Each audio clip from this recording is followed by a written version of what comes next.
It's understanding that we can harmonize to what life has to offer us. And like you say, it's an unfolding, it's an unlearning, it's being unbiased. For me, it really comes to looking at having a genuine self-compassion and compassion for others as a first step. Because I think when we access, as you call it, that wellspring of compassion, you're then accessing kindness and acceptance, especially when things aren't going well, especially when we meet difficult emotions or challenging circumstances, but we can meet it with an open heart rather than resistance, rather than trying to fight it all the time. We've got to fight this and take control. Yes, forcing is so aggravating. It doesn't work. We're opening this business, and I thought it was going to look a little more traditional, and there'd be hurdles and business plans and financial models and all this stuff. At one point, I could tell, okay, this has moved into control and forcing. Put on the brakes. Let's just relax. When we're in a compassionate place, we can hear that voice. We can know that all of experience is worth listening to, worth paying attention to. We don't have to roll over anything, because developing compassion in ourselves is one of the main experiences for being here. And living in the unknown is the other main experience. If we think we know it all, we're probably about to find out we don't. I have a saying in my journal that says, knowing that I'm a fool puts me with God. Exactly. One of the key things, and I used to be very adamant about this, I want certainty.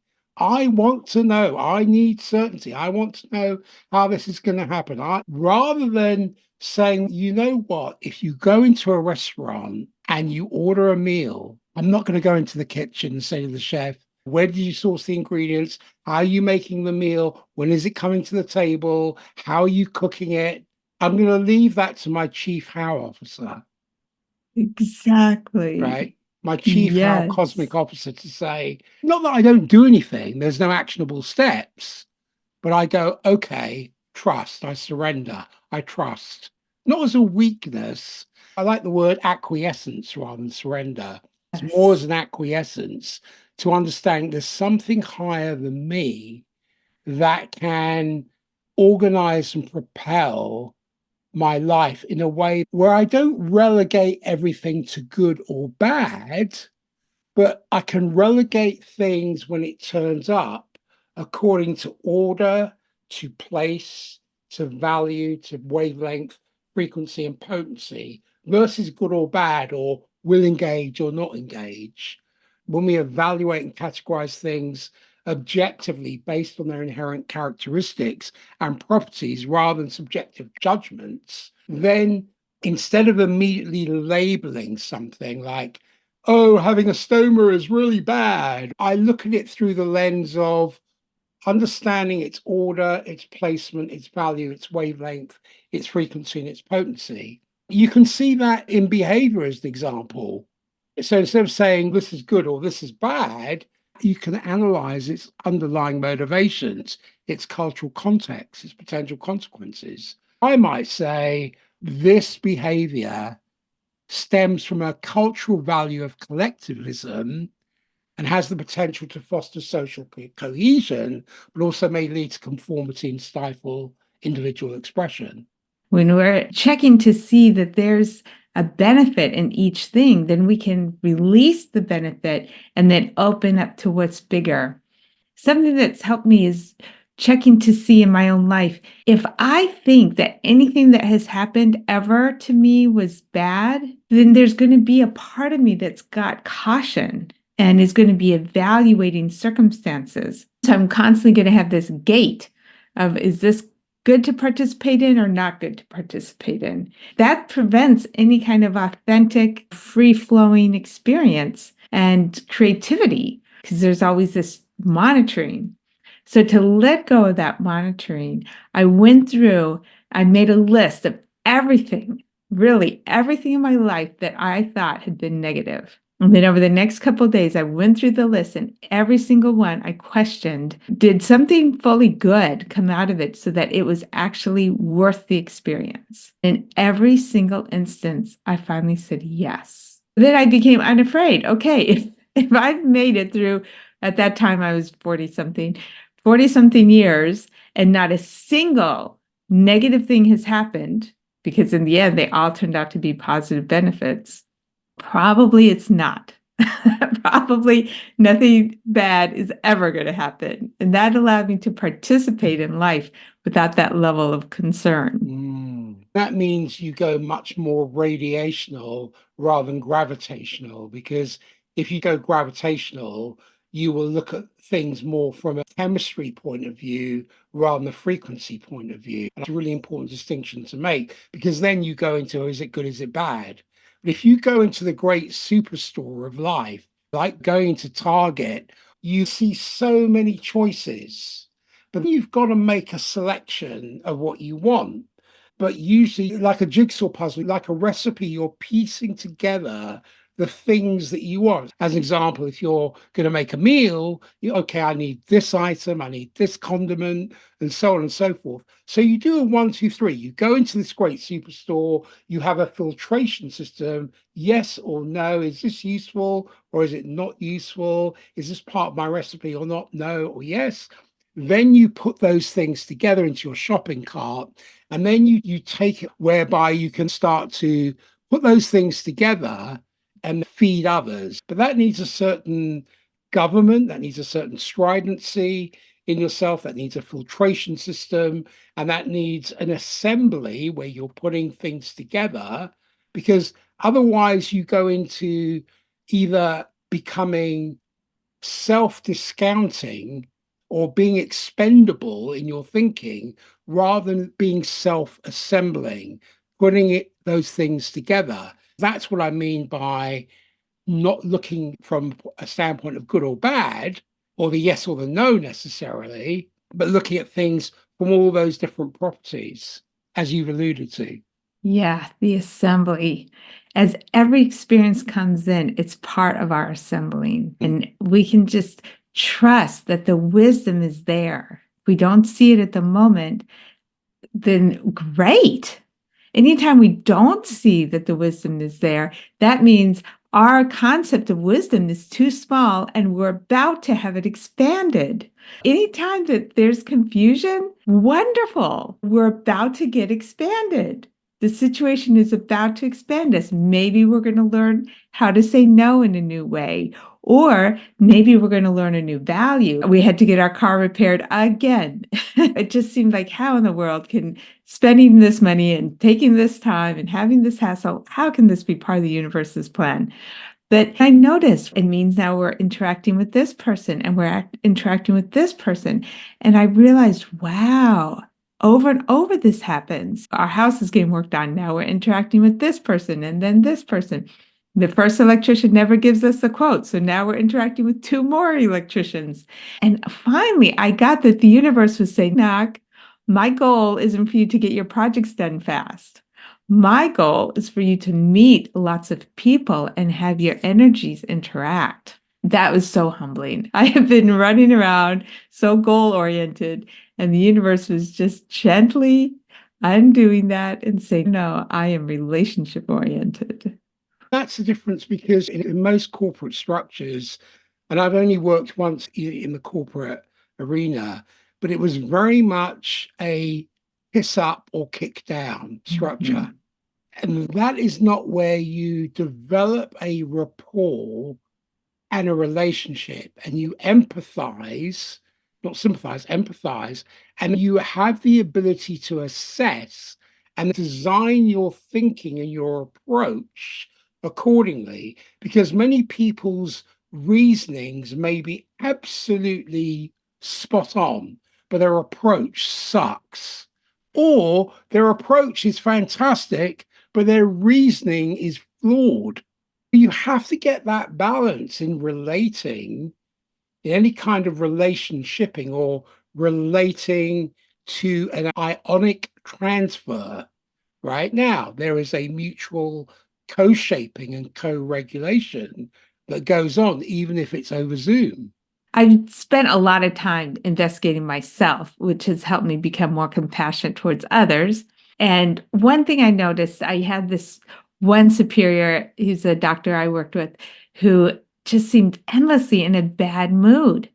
And I noticed that he likes things just so, everything he prefers. And when I paid attention more closely and noticed myself, like, when do I get in moods like that? I realized that what was adding to his bad mood is he didn't like being the guy who was always harping on stuff. Like, I could see when he had to criticize, it was like he would get in an extra bad mood. So I thought, okay, so he doesn't want to be critical, that he does want things to go smoothly. Let me see if I can't model for him how to do it in a teasing manner. Mm. So I started teasing with him. He didn't the garbage can where it was. I would tease with him. Oh, look at the garbage cans out in Timbuktu or whatever. And then he started learning how to tease.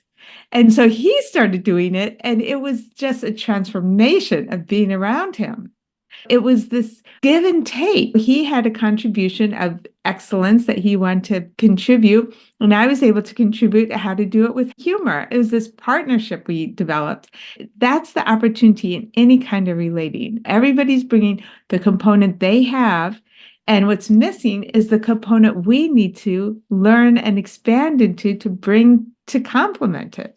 Frequency beats chemistry. Yes, absolutely. Right? You're emitting a higher frequency, he's emitting a lower frequency. There's that gray band in the middle. By you emitting and transmitting and being that beacon, that floods his system. His gateways are open to it, and that seeps into his sinew. In the same way that if you are angry and you're in close proximity with someone, the cortisol leaks from your dermis onto the other person. And that can seep into their sinews if they're in close proximity to you. We have to be careful and considerate about how we organize ourselves, how we organize our thinking. And I'm not talking about being perfect, but not to be intellectually or cognitively thin, or not to be self righteous know it alls either, but really to unpack the truths and the fictions that are in the zeitgeist so that we can look at the thematics and then drill down into the specifics. We're always having energy exchanges. And as we become more trusting in this wonderful benevolence, then what's going to emanate from us is that loving compassion, that patience, that acceptance, that integration of everything. Even when we don't, I catch myself being angry with my husband, which I don't really enjoy, right? So it just doesn't feel good. And something that I've done that has really helped. When I've gotten angry, I've gone to him. Like, I remember this one time I went to him and said, I'm so sorry. That's not how I want to interact. He immediately said, it's okay. I know you didn't mean it. And the love coming from him was so big. And if I hadn't taken the time to apologize, I would have missed how much he was loving me in the moment that I was angry. So even if we're not in the place we want to be, that doesn't mean there isn't some good happening even in that moment. And that was my opportunity to receive love. So just being present in the moment, it turns out the benevolence is there. We don't have to meet some requirement to match up to the benevolence. The benevolence is always there. That speaks to your well of compassion because it's your experience of meeting self judgment with compassion that will shift your inner landscape because you're accessing compassion and that transforms how you perceive a difficult situation or a person. When I listen to people, they're either speaking from one or of two lanes or both of them, but usually they're either speaking from their gifts or their wounds. Yeah, when you were dealing with the whole gallbladder surgery, that was a perfect example. Your wound would tell you, oh my gosh, I'm not meeting up. I'm not making my schedule. What happened here? But your gift said, it's okay. There's going to be the right timetable. I'm going to push these off as long as I need to. I'm not going to force anything. I'm just going to listen. This is what the universe is showing me today. This is what the universe is showing me today. And that is speaking from our gifts, because our gifts say whatever is happening is the experience the universe wants to have through me right now. My experiences, I shared with you how I lost all the thoughts that create a sense of an individual self for a few weeks. And what's obvious at that point, and now is so obvious still, is this that we are this timeless essence that erupts as everything is so unharmable, is so strong, is so huge that there's no way it could have an experience of fear or anger or even compassion unless it was able to experience limitation. And when you're that big, that immense, that infinite, it's a party. It's getting to put on a costume and say, oh my gosh, this is what it feels like to be afraid. This is what it feels like to be worried. So it's throwing itself a party through us. And when we allow ourselves to just relax, oh, okay, so the universe wanted to feel fear right now. The universe wanted to feel worry right now. Great. I'll throw in its cookie. I'll be the fear. I'll be the worry for the moment. And then not really throw it its cookie, but just not take it so seriously, right? Because what we are is never worried, is never afraid. So anything can be worth just tasting. There's a taste. It's just for the moment. It's going to pass. But we can taste every experience. Just taste it. It will pass. It reminds me of, and this was only after I started reading your book, An Unprincipled Life, is that it reminded me of the well of attention, because that second step involves bringing inquiring, spacious attention to the present moment. When you're having surgery, until you're anesthetized, you can be nothing but present.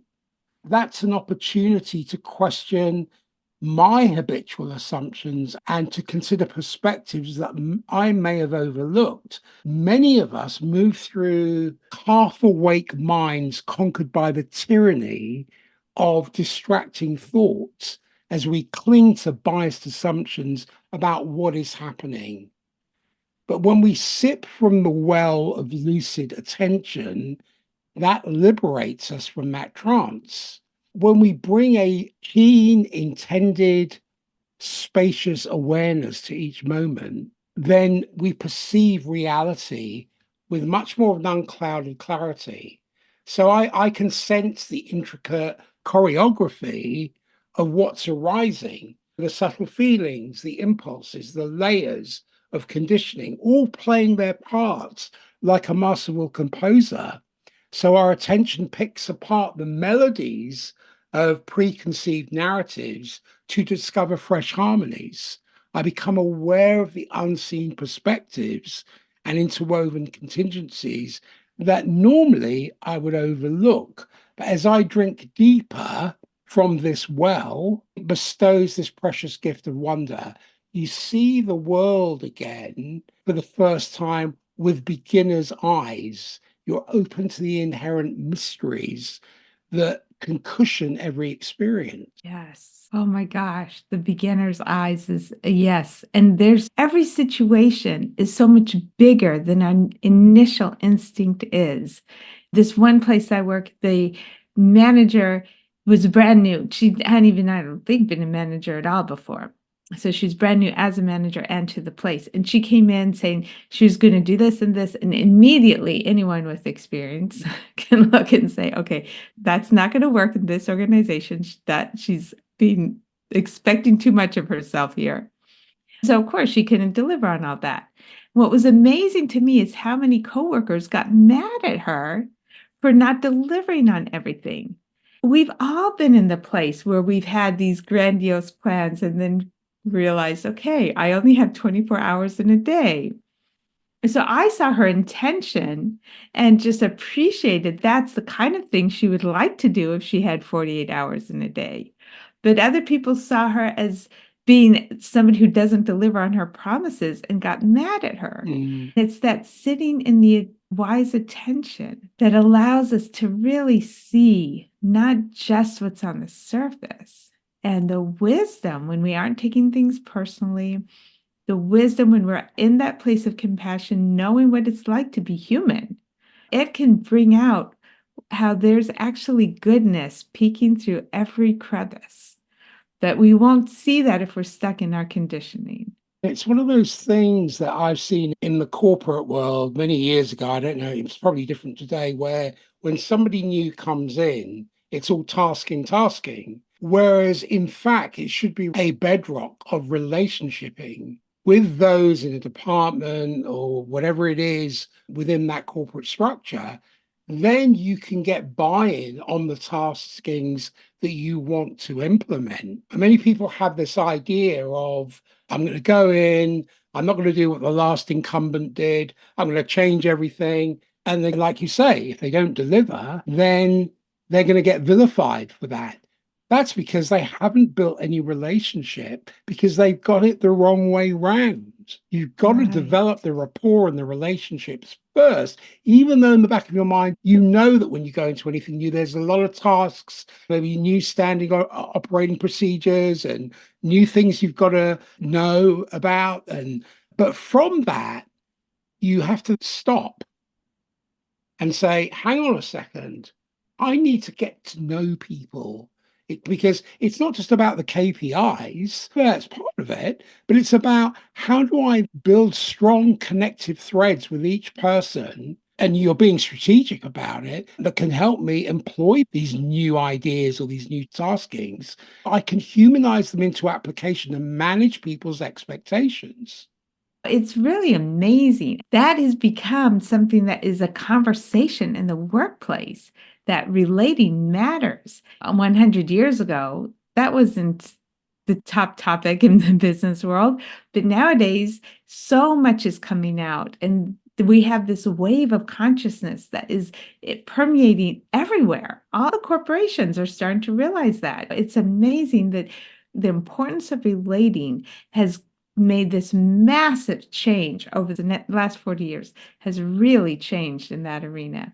So it's amazing. We can look at the world and say, oh my gosh, there's a lot of things that look confusing out there. But there's a lot of this consciousness upwelling all over the place, even in corporate places. And of course, we're Mm. in a learning process. If we weren't in a learning process, then we wouldn't be any better today than we were 5 years ago. So hopefully, if we're going to be any better 5 years from now, it's because we're noticing now, oh, wow, look it, we can do that better. We can do that better. I feel throughout the whole world, this noticing, wow, we want to care about each other. We want to have compassion. We want to prioritize understanding. And it's happening in all kinds of ways all over the place. I can relate this to one of your wells, your third well, which is the well of unattached action. Because if we open ourselves to the gifts of compassion, first well, and panoramic attention, second well, we can spontaneously drink from the well of unattached action because we can free ourselves from the confines of our personalized agendas.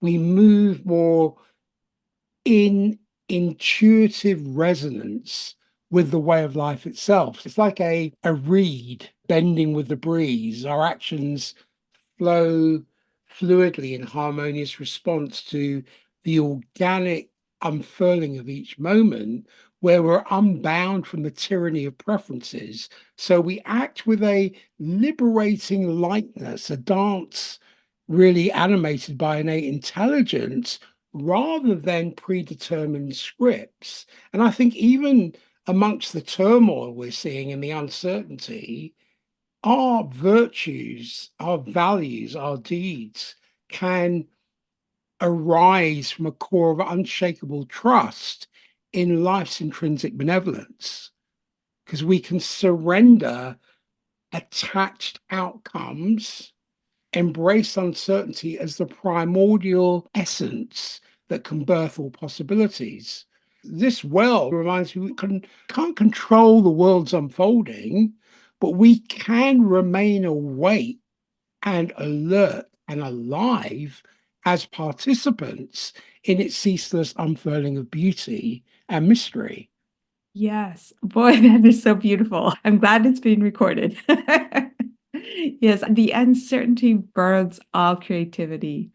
The moment we're in uncertainty, we can congratulate ourselves because we certainly have let go of our attempts at control. Mm, Uncertainty is that beautiful place. So when we act, knowing there's uncertainty, we're just taking what we feel to be the guidance of our next step and seeing what it will deliver. That creates this openness, that creates this possibility that pulls everything else in. Anytime that it's looked like I was manifesting something, which seems to happen a lot, it starts with just, oh, yeah, this is a wild situation here. We were deciding what house we wanted to buy, and we live in a 7,000 person town. So you can actually count the number of houses. I think I don't remember exactly, but you actually can drive through town and count all the houses. Most of them face east west. And I really wanted a house that faced south. So now you really can count. Literally, I think there were, I can't remember, 50 houses in the whole town that faced south. So I thought, what is the likelihood we're going to be able to do that? Then I just let that go. Okay, who knows how this is going to work out? And I just drew out the floor plan that I would like. And then 2 weeks later, lo and behold, one of those houses in a cul-de-sac, which we really wanted, became available. It was at a really great price because the person had done a reverse mortgage on it. So it was owned by the bank. It was amazing how well it all came together. And that was, I drew that picture with just total unattachment. Even when I do my taxes now, I thought, okay, I'm not going to live from force anymore. How in the world are my taxes going to get done? And I thought, okay, I also don't have resistance. That's the part of the unattachment. It's not only controlling for the outcome, that it's also letting go of doing what needs to be done. So I just thought, okay, we'll just see what's going to happen. When I found myself having thoughts about doing the taxes, I'd go and do some of it. And lo and behold, they got done. I think it was 3 or 4 weeks early. And I was so surprised. So, this unattached action is this place of letting ourselves flow without constantly questioning and analyzing. It's just letting us notice those inclinations, flowing with them with curiosity and discovery, constant curiosity and mm. discovery. Clearly, you're living in constant curiosity and discovery. Your life has made a lot of changes over the past year.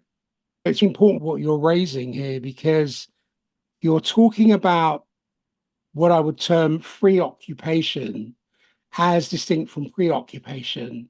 Because many people are preoccupied. They have noises of concern about their taxes or the mortgage payments. I think when you have that unattachment or free occupation, you become like a clear straw. So what can flow through it can flow through it seamlessly. You can go from flow to glow. And what that does is it builds an inner potency, especially for the feminine. It builds the inner potency whereby that leads to and connects to an inner stability. And that inner stability has the eyes, the external eyes, that looks at an outer equilibrium. So, whilst developing inner stability, you're also developing the outer equilibrium. It doesn't matter what is going on in the world. We know there are wars and the threat of nuclear war and all the rest of it. But at the end of the day, you only see what you teach yourself to see. Yes. Oh, yes. It's so true. When we're preoccupied, we are calling forth everything we put attention on, we call forth more of it. But in every difficult circumstance, I used to really feel concerned about people who were in pain and suffering and just tear me up working in a hospital, watching them. And then I really paused. There was a time where I had to get a chest tube. I had sepsis. Probably you had sepsis. And I was in so much pain. And the medications they could give me could not do much at all. And I realized in those moments, what happened is I got really present and I just Mm. survived. I survived. And it was like somehow in each moment, there was the strength to go through it. And it taught me something that I didn't know about myself. I had no idea that there was this inner reserve of strength. When I see somebody else who, for whatever reason, it seems to be their turn to go through suffering, of course, I can help in any way that I can. But I can also know that this is their gift in this moment. Who knows what they're going to get out of this situation? So even Mm. when I look at the wars, I know that if you were to go in the individual, one by one person, whatever strength they need is showing up, whatever help they need is showing up. And if it's their time to die, death is showing up. It doesn't tear me apart anymore because I've tested that benevolence in myself. I know it's there. It is impossible for it to not be there. And so, with that, I can call forth the noticing of the strength that's there, the noticing of the help and the cooperation that is there, noticing of the new consciousness awakening that is there. As I keep focusing on those things, I see, wow, they really are growing. And Mm. as we all are calling our attention to them, they are growing. And yeah, of course, as a bigger human consciousness, we are revealing a lot of stuff that we're going through. But that was so important to my own life. I needed to know all of my fears. I needed to know all the places where I was stingy because I didn't feel like I had enough abundance. I needed to know all those things so I could show them into the light to be loved. And it was the love and compassion of them that helped me. I did used to be somebody who it just felt like in any situation, either I had to give and lose something of myself or I had to receive. I couldn't see that we're in a joint experience of life flowing through all of us. So it isn't give and then take and then give. It's life. So, like when my husband is making a proposal, it used to be where I was evaluating what's that going to cost me to do that. No, now it's just what is life calling forth? And whatever's the most abundant of life is going to be the most abundant for both of us. That's the world is calling us all to this bigger life. And it's nudging us. Okay, it's really painful to do it that way. It's really painful to do it that way. But it's guiding us into this recognizing of how to do things in the greatest fullness of life. And of course, it's going to start in the pockets because this is not a top-down process. So in all the pockets, you can see all these different ways people are learning that they want to help each other.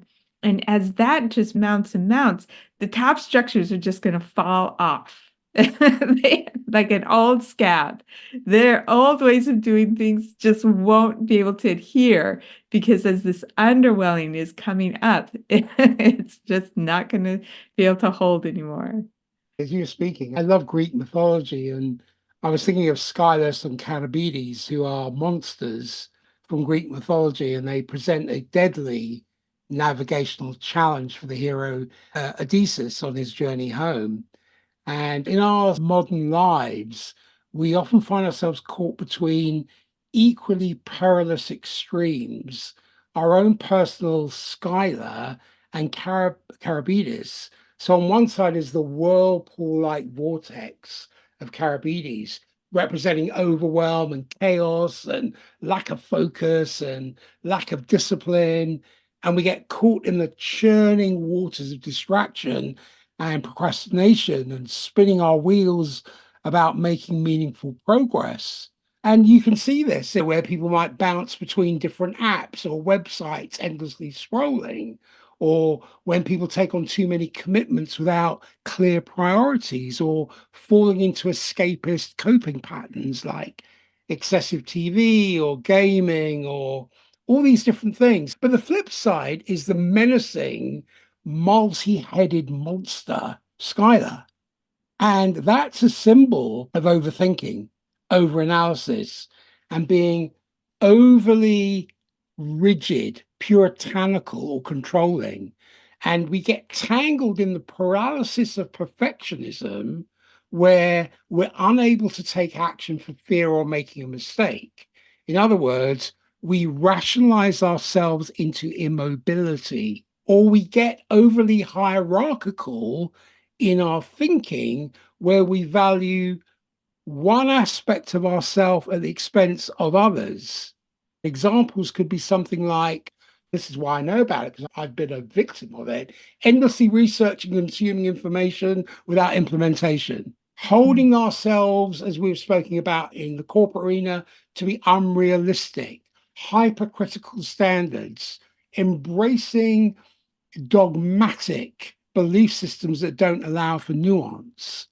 But the key teaching is that avoiding Caribedes' deceptive whirlpool by overcompensating or getting trapped by Skylar's clutches is not the solution. We have to learn to navigate the narrow passage between the two extremes with focus, wisdom, and courage.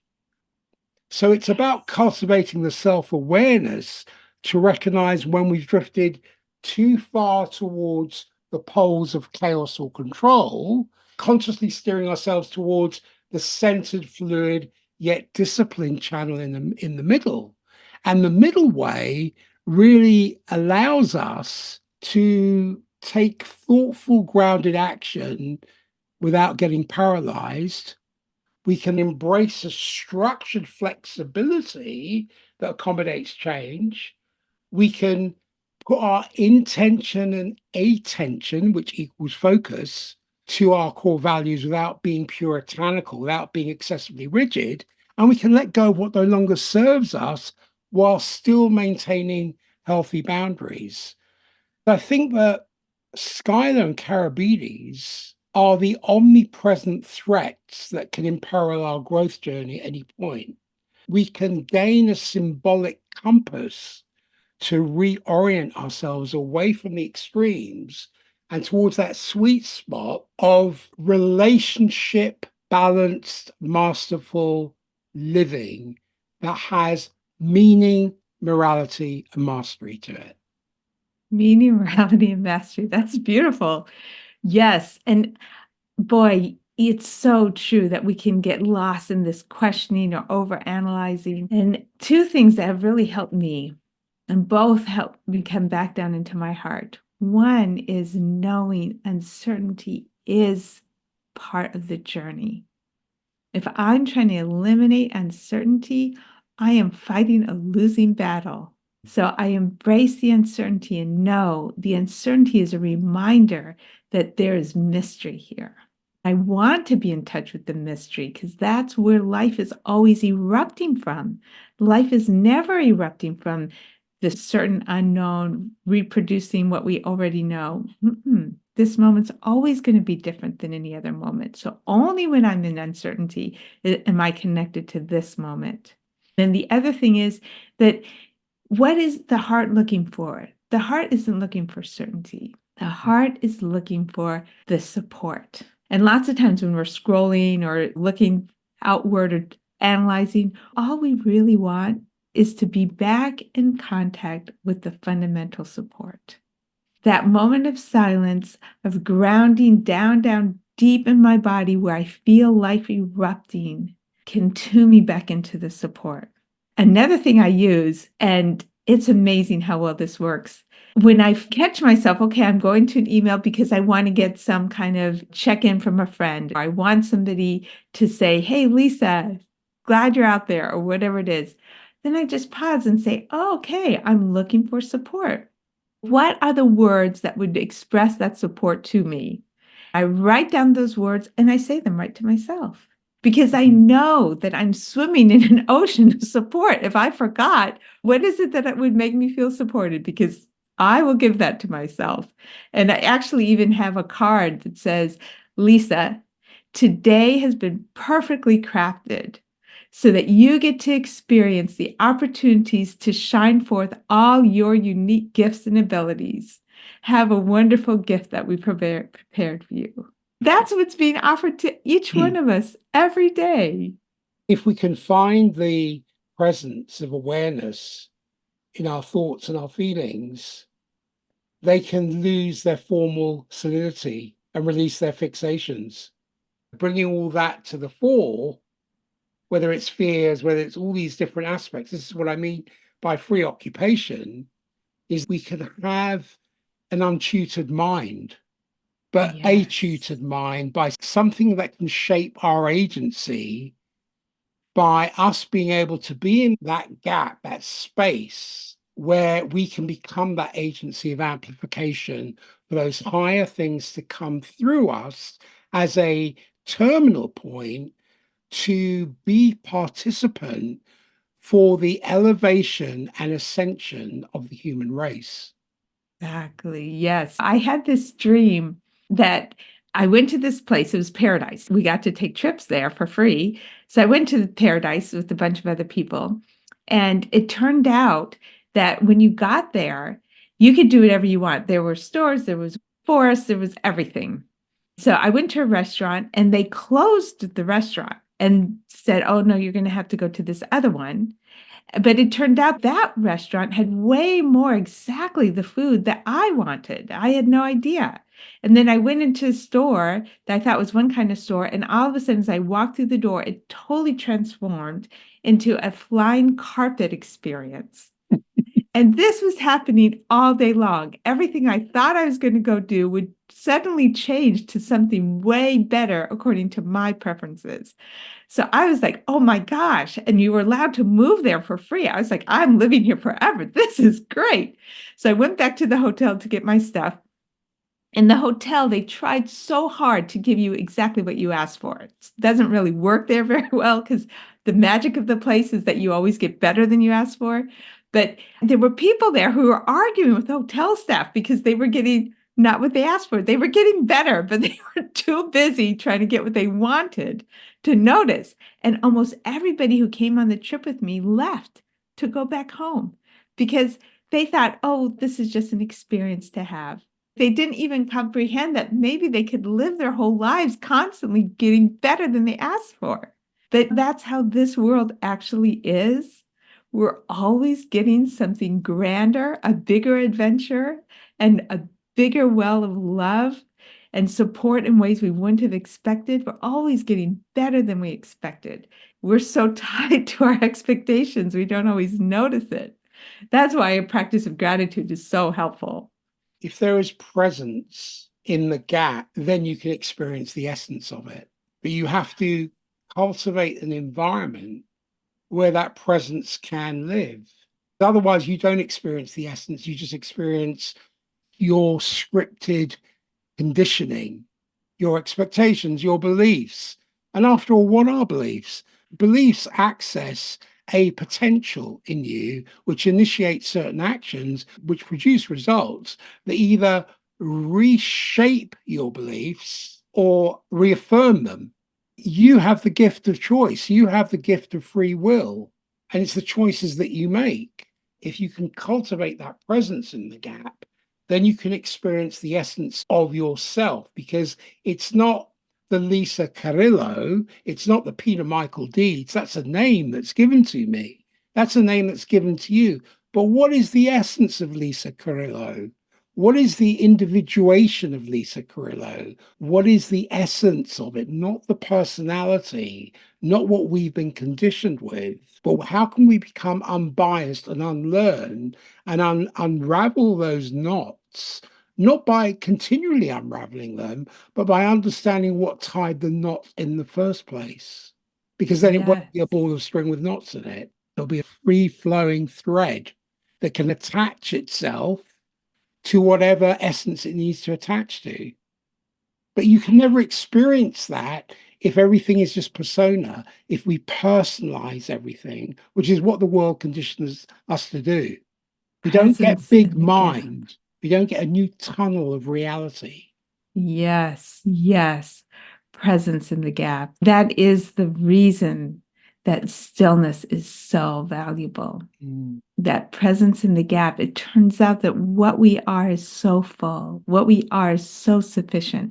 And when we realize we don't need anything, we're never doing anything to finish or complete or fix. No, we don't have to. All of that is already complete. When we're present in the gap, we can feel that Mm, abundance of life and newness and freshness of every moment. And then we're free. Everything that we do is just extra, it's just bonus. We can do nothing and feel totally fulfilled. And after that, yes, there's this creative thing that happens. And part of that creative thing is untying knots.